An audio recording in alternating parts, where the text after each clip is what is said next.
Polícia Federal prende quadrilha que traficava cocaína para vários países na Europa, Ásia e até na Oceania. Prédios abandonados e muita sujeira. As condições precárias de trabalho nos distritos integrados de polícia da capital. Definido o início da propaganda eleitoral gratuita no rádio e na TV para o segundo turno na disputa pela Prefeitura de Manaus. E ainda o alerta para as mudanças de hábitos que podem evitar as dores na coluna. A terceira causa de afastamento do ambiente de trabalho. Agora, uma crítica na TV.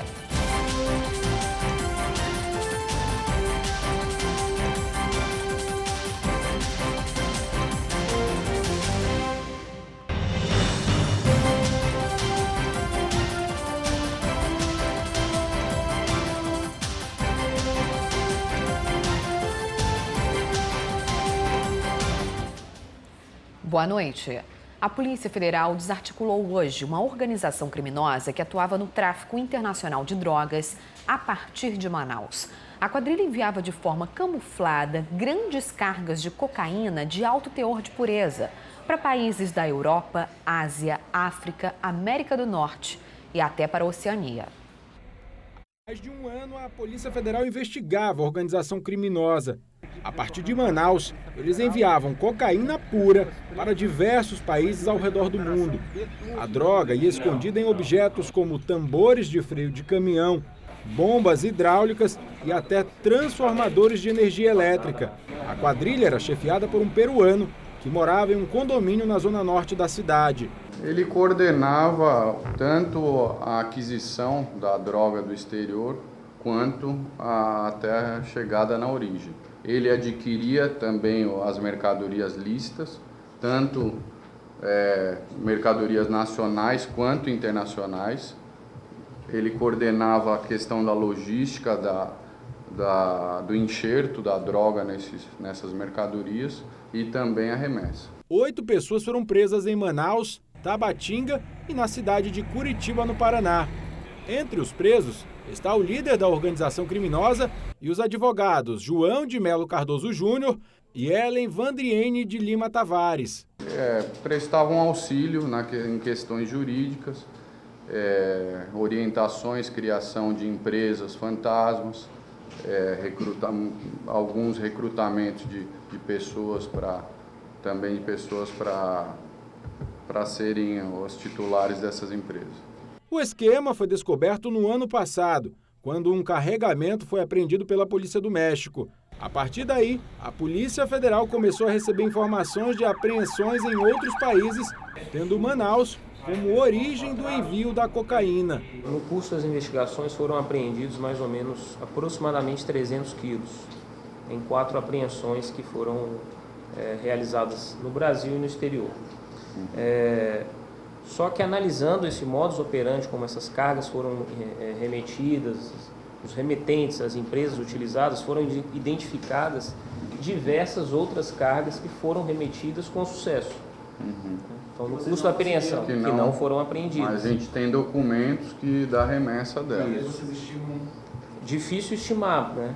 Tomando como base a apreensão dos cilindros de freio, que tinham 126 quilos de cocaína, os tambores de manta asfáltica que foram apreendidos no México, mediante informações remetidas pela Polícia Federal, que eram 76 tambores. A gente estima que ele deveria ter pelo menos uma quantidade similar, 150 quilos, pelo menos. Segundo a Polícia Federal, essa quadrilha agia de forma independente. Ela não tinha relação com nenhuma das 2 facções criminosas que atuam no estado.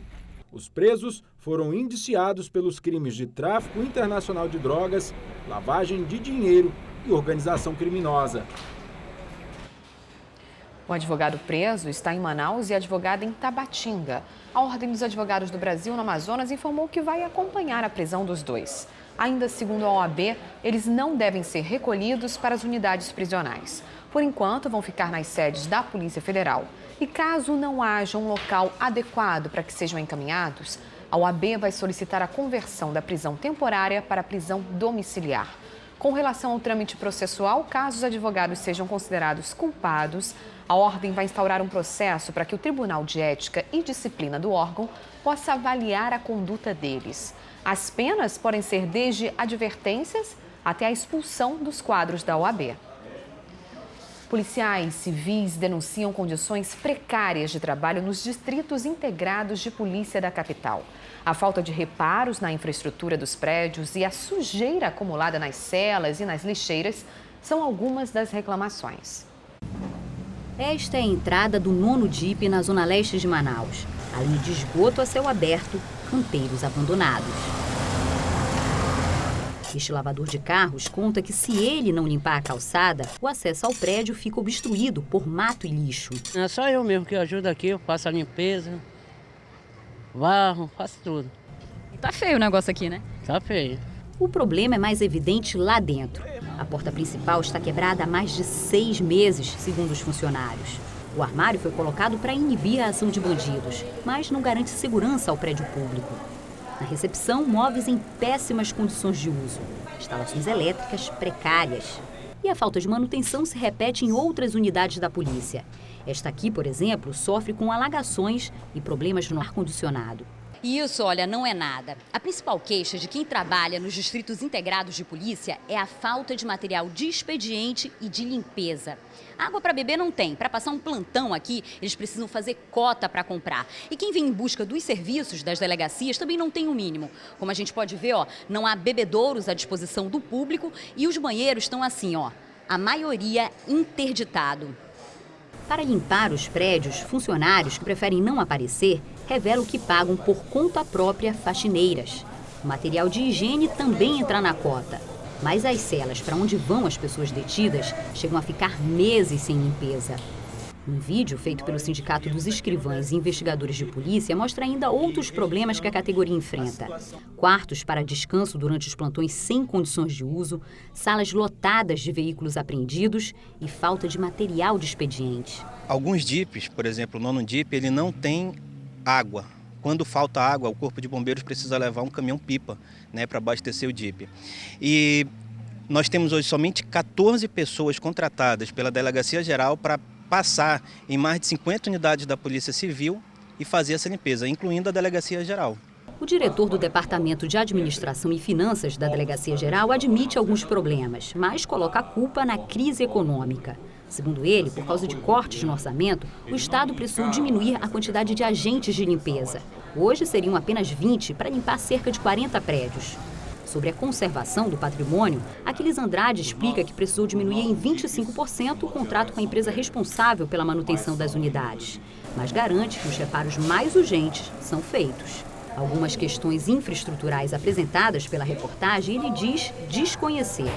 A falta de material de expediente, segundo ele, foi um problema pontual. A empresa que fornece toner, ela tem máquinas importadas e esse material ficou retido sem liberar e a empresa não pôde realmente dar esse apoio para a gente. Passamos por um momento de crise de toner e já está superado. Quanto a papel, nós fizemos uma aquisição de papel, a Secretaria agora já tem papel suficiente para repor aos distritos, principalmente aos plantões, é onde ocorre a maior incidência. Essa situação está totalmente sob controle. Quanto às cotas para compra de material de limpeza e água, o diretor não vê problemas nisso. Na própria Secretaria, na própria Polícia Civil, aqui no meu departamento, por exemplo, a minha água mineral, nós fazemos cota entre os servidores aqui para comprar. Embora a água seja fornecida através das nossas bicas que a gente vai apanhar fora. Mas, se você quer alguma coisa mais modesta, a gente compra. Isso especificamente para um gasto interno. E a água para beber não é uma obrigação do poder público oferecer aos servidores? Poderia ser, desde que houvesse filtros adquiridos à época, que não foram filtros comprados à época para poder fazer aquela ligação na Manaus Ambiental. E isso nós estamos providenciando, até que a gente possa superar essa situação.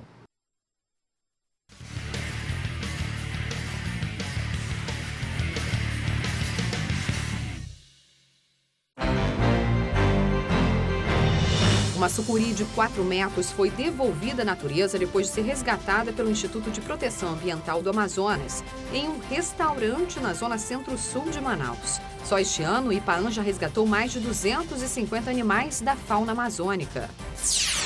Esta igreja no bairro Santa Etelvina, zona norte, foi alvo de 3 assaltantes durante o feriado.